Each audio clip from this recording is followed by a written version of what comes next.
Welcome back. We are excited that we've had a chance to kind of dig in and begin to process what would it look like for you and I to be revolutionaries? What would it look like for you and I to experience the change that Jesus wants to bring us on the inside so we can affect change on the outside? Remember the definition we looked at this week?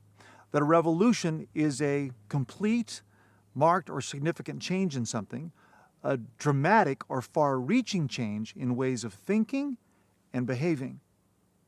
To understand the dynamic of any revolution, part of what we have to do is get our arms around what makes any revolution successful.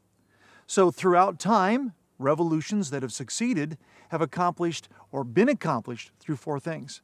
Those four things are the very same things that we see in the Gospels.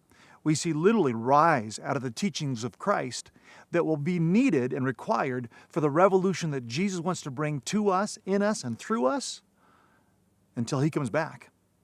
For that revolution to continue, we need four things. The first one, we need to recognize the problem. If we do not recognize the problem, there's no revolution. Someone has got to stand up and say, we're not going to do this anymore. This is not working. There's a problem and we've got to talk about it.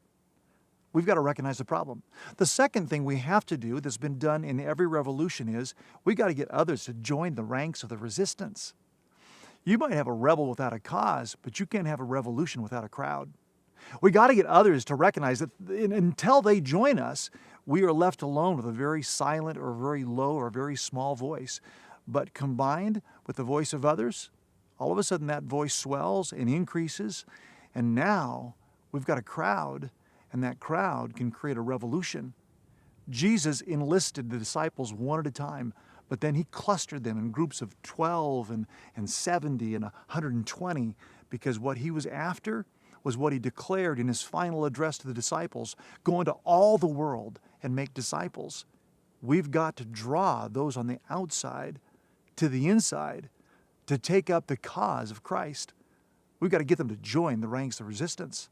The third thing is we have to be committed to the cause.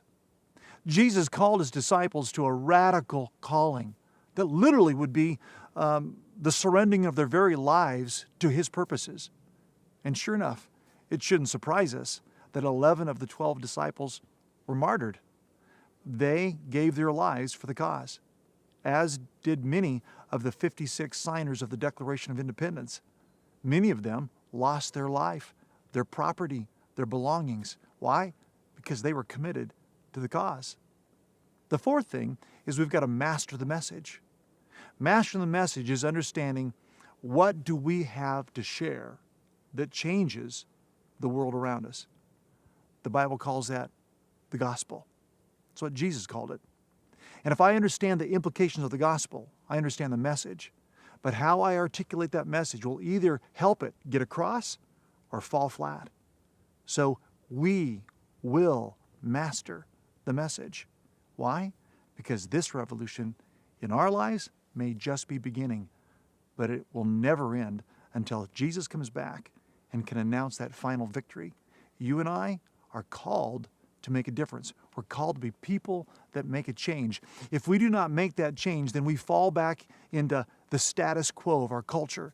And if you're falling into the status quo of culture, pretty soon you'll be conforming to culture and not being transformed by this radical message. Welcome to the revolution. Enjoy your study today. Tease out these thoughts. And in the weeks to come, we are going to build on each one of those so you and I can be the revolutionaries Jesus wants us to be.